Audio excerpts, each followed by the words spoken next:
Hi everyone and welcome back to my channel. I am terrified right now. As you can tell by the title of this video, this is a very different video from me and I am so anxious. My anxiety is through the roof right now. But this is something that I've actually wanted to do for over a year now. And pretty much like everything in my life, my fear has gotten in the way and I've second guessed myself and I've talked myself out of it multiple times.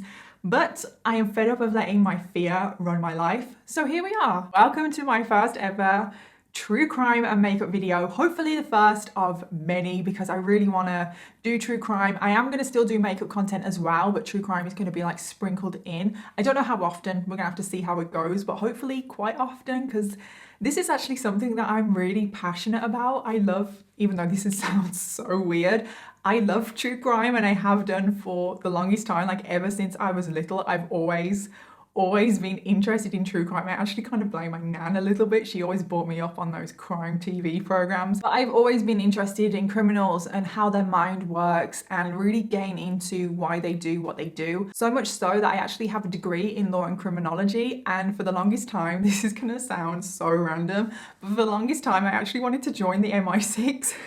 That was my career goal for the longest time. I didn't even try. And I thought that this was a good time to start this true crime and makeup series on my channel because it's Halloween. And of course, all credit and inspiration goes out to Bailey Sarian. I'm sure you all know who she is. If you don't, I'll leave a link to her channel down below. Go check her out because she's absolutely amazing. And just watching Bailey, she has actually given me the confidence to do this myself. So yeah, go check out Bailey if you haven't already because she's queen. She's amazing. And I will be doing my makeup whilst telling this story, which is why I've started the video looking like this. So I really hope that you're excited for true crime to be on my channel. I'm really excited, I'm really anxious, but it's because I care so much and I'm really interested and I'm so passionate about this subject. So today we are starting with the Candyman, also known as the man that killed Halloween. And that's exactly why I chose this story because it's basically Halloween now and I wanted like a Halloween story. And I was so surprised that there are so many criminals called the Candyman. Like I didn't think there'd be that many, but there are so many. But this one that we're talking about today is the original one, the OG. Let's take it back to Halloween 1974, where Ronald Clark O'Brien took his two children, Timothy, aged 8, and Elizabeth, age 5. He took them both trick-or-treating and they were joined by another family, which was the Bates family. They also had two children, but only one of the children actually went trick-or-treating. So it was just the father of the Bates family and one of those children. So it was 2 adults and 3 children that went trick-or-treating. And unfortunately, the weather was terrible. It was raining so much. So they decided to only do 2 blocks or 2 streets. I don't really know what blocks are because I'm in the UK. And they were already limited to how many houses they could trick or treat at because obviously they were limited to 2 blocks. And one of the houses didn't answer. All of the lights were turned off. The whole house was dark. That normally means that no one's in or just no one wants to answer the door to trick-or-treaters.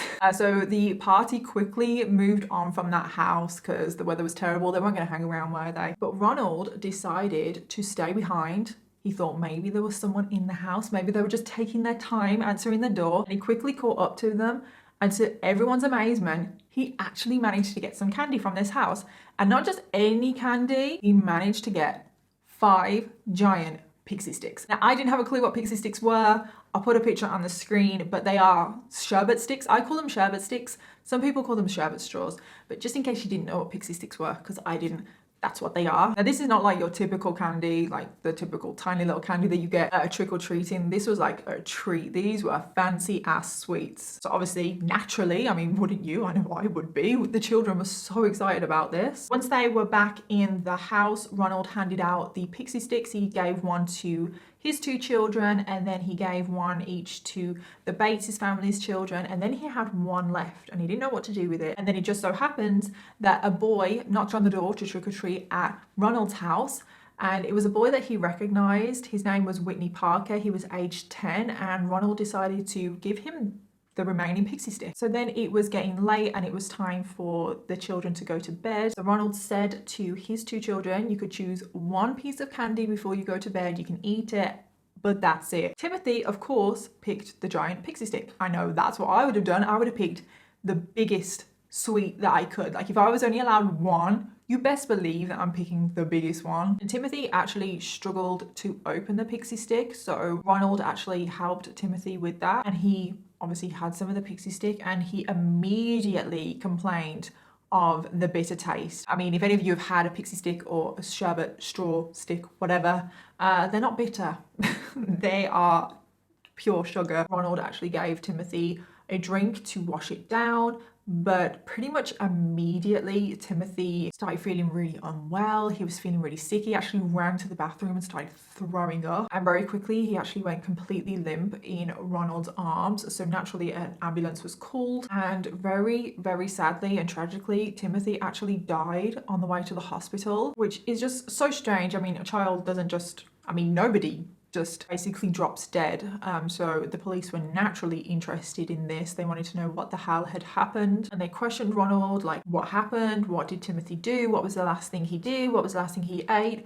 And Ronald obviously told him about the pixie stick and that he was worried about the pixie stick because that literally was the last thing he did, and he immediately went really ill and was vomiting everywhere after he had the pixie stick. But naturally the police were very, very interested in these pixie sticks, very worried about them. Ronald told the police that he was given 5, so very naturally the police were like, okay, where are the rest? Where are the other 4? We need to get them back now. And they were able to recover 3 of them very, very easily, because obviously Elizabeth had the other one and then the Bateses' 2 children had the other 2. But the 4th one, the last remaining one that was still out in the community, was a little bit trickier to recover, because obviously it was given to Whitney Parker, but Ronald didn't actually know his name. He just knew him and recognized him from church. He didn't actually know his name. However, from the information, the police were able to track down that it was Whitney Parker, and they immediately informed his parents, who frantically tried to find this pixie stick, but they couldn't find it anywhere, and their son was in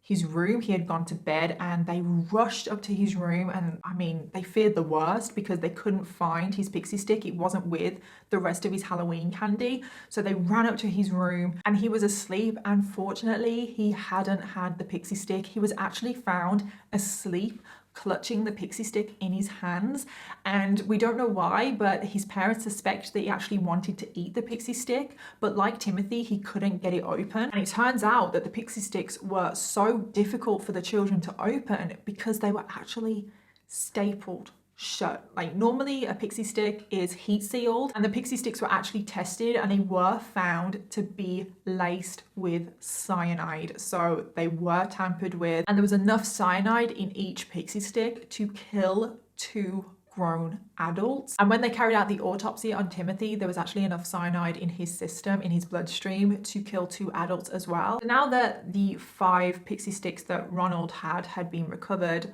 the police were really worried that there was more in the community, because if this house was handing out poison candy, like, why would they just target Ronald and his family, or the Bates' family? Like, why would they target them? The police thought there was going to be more in the community, so they did inform the community, and there was like mass panic, because there's always been an urban legend that a stranger would hand out poison candy. The community thought that, oh my god, this is actually happening. Police requested that everyone bought in their Halloween candy so they could find any more pixie sticks or test out the candy. And then when all of the candy was handed in, no other pixie sticks were found, which is so weird. They went back to Ronald. They wanted to know every single thing about this house. They wanted to know where it was. They wanted to know who had given him these pixie sticks. And let's just say Ronald wasn't the most helpful, okay? He couldn't remember where the house was, and the person that had handed him the pixie sticks, he hadn't even seen. Ronald had said that an arm literally stuck out the door, and he was holding 5 pixie sticks, and Ronald just took the pixie sticks out of his arm, and the only thing that he could describe was the arm was hairy. I mean, the police literally had nothing to go on. And this is just a side note. This is just like my opinion, but it's like, wouldn't you remember the house that one gave you these giant pixie sticks, which was an unusual sweet to be handed out at Halloween? It was a fancy, expensive sweet.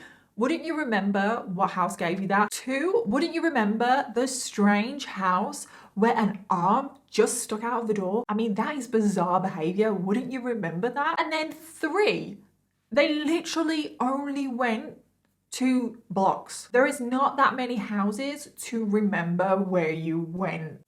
Just putting that out there. Like myself, the police found that suspicious. So they took Ronald out into the area where he went trick-or-treating, and still that did not make Ronald recall, you know when you go somewhere and you immediately remember something because you're in that environment. I mean, obviously Ronald might have been stressed, he might have been panicked, his son had just died, so maybe you could forgive him for not being able to remember every single detail. But when the police took him to the place where he went trick-or-treating, surely that would trigger something, but no, he was still I don't know. Eventually though, he did point out the house that was completely dark on that night and that gave him the pixie sticks. Now, this house actually belonged to a person called Courtney Melvin, but Courtney wasn't even home that night. He was at work and he had a very solid alibi. 200 people actually, I mean that's a lot of people.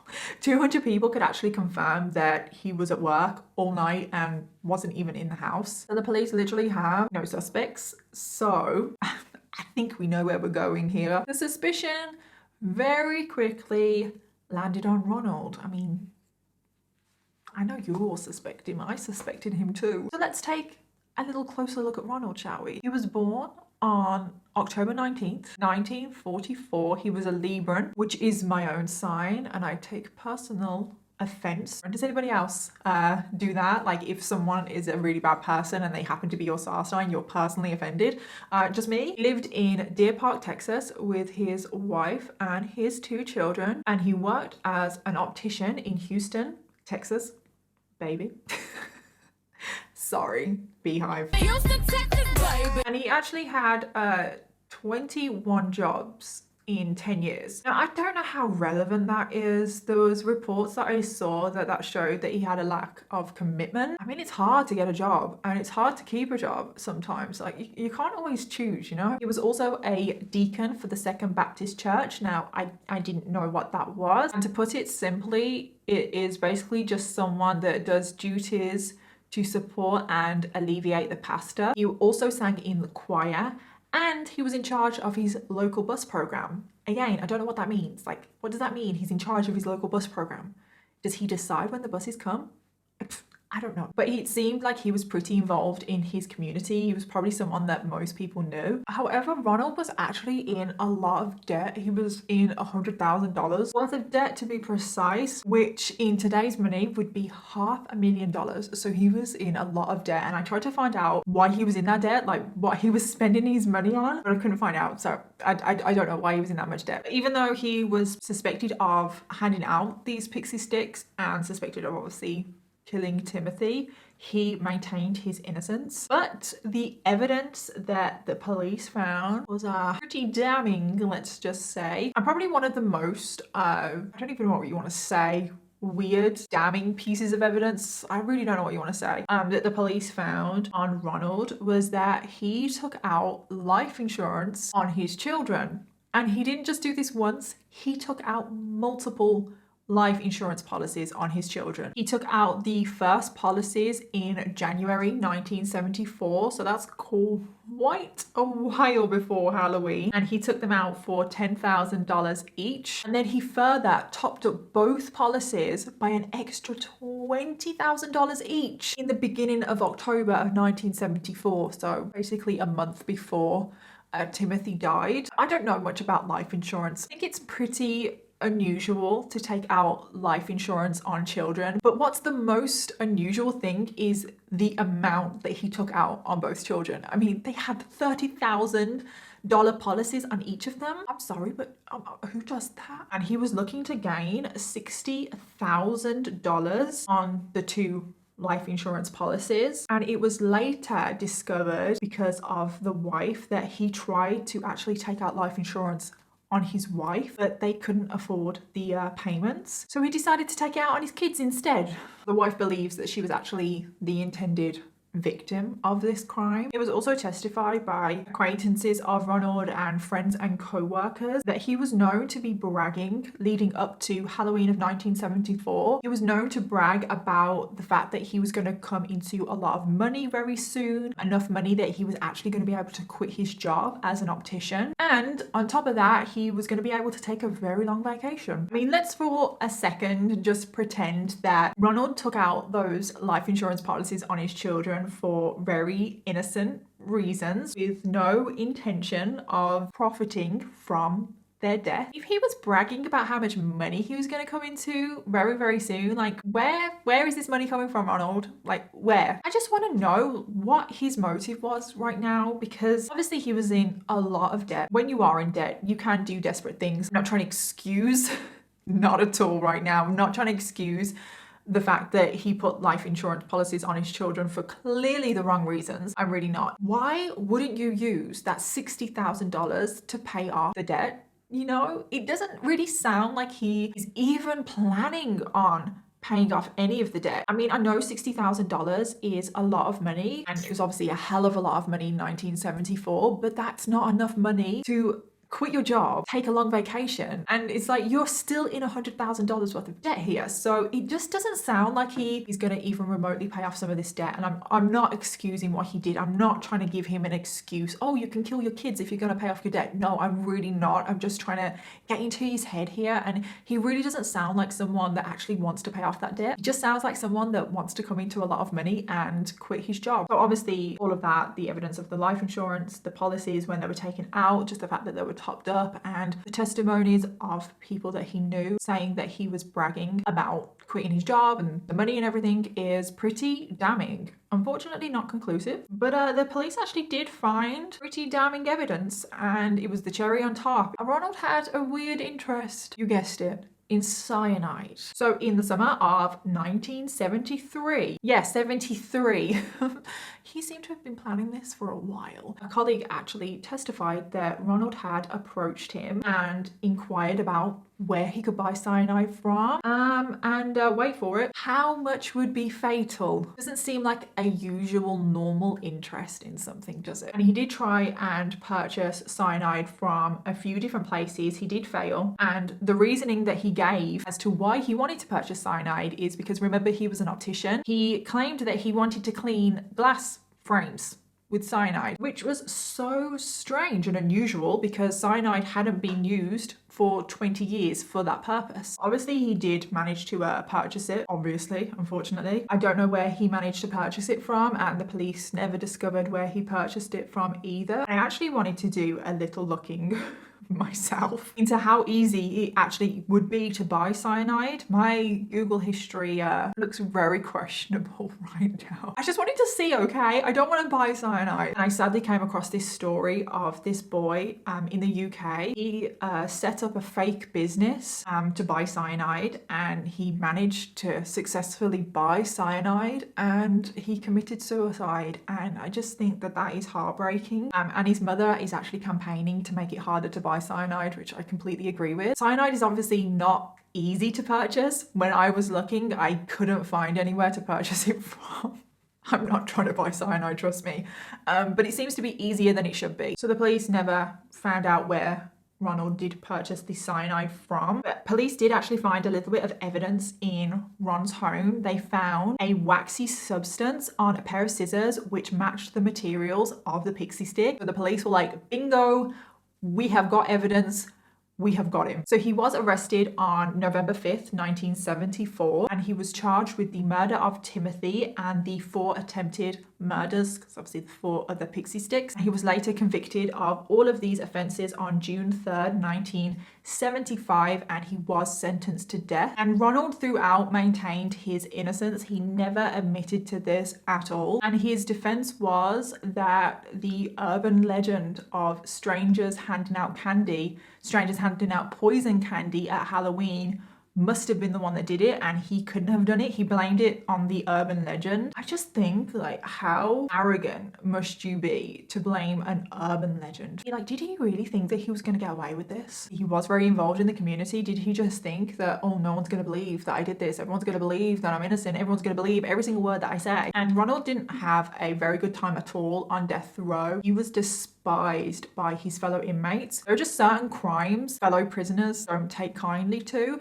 And it's normally crimes against children. Sometimes it's crimes against women as well, and the elderly. Forgot to mention as well, shortly after his conviction, his wife divorced him and actually met someone else and remarried, and that person adopted her other daughter, Elizabeth. And just hope that they managed to have a somewhat of a happy ending, or as a happy ending as one can have after something as tragic has happened. Ronald's execution date was actually postponed 3 times, but he was executed by lethal injection on March 31st, 1984. And in his final statement, I don't have the exact words, but he basically said that the death penalty is wrong, and that he forgives all that are involved in his death. Yeah, you heard that right. He said that he forgives all that are involved in his death. Okay, Ronald. Whenever I say Ronald, I just think of Hermione saying Ronald. It's on a suitcase, Ronald. Oh. In his final statement, there was no word about Timothy, about his other daughter Elizabeth, no words of love for either of his 2 children or his wife, and obviously he didn't admit to killing Timothy. He also said, may God bless you all and may God's blessing always be with you. So yeah, I just think he really just stayed true to himself right to the very end. Arrogant. And there was a crowd of about 300 people outside his execution. The people that were for his execution were actually yelling trick or treat and throwing candy at the anti-execution protesters. But the effects of this case have lived on. I mean, like I said, there's an urban legend before this case that a stranger would be handing out poison candy, and this case just created widespread fear. It gave legs to that urban legend. Even though Ronald wasn't a stranger to his victims, there was just still this widespread fear and panic. A stranger would hand out poison candy on Halloween, and this case just made everything worse. There is actually no evidence of a stranger killing a child in this way before or even after this case. Like, it's never actually happened. But because of this case, it's always been feared that that would happen, and that is why Ronald Clark O'Brien is known as the man that killed Halloween. So that is the case of the Candyman. I really enjoyed filming this. I really hope that you enjoyed watching it. If you have any cases that you want me to cover, please let me know in the comments down below. All the makeup products that I used will be listed in the description box as well. And yeah, I really hope you have a good day. That is it from me, and I'll see you in my next video. Bye.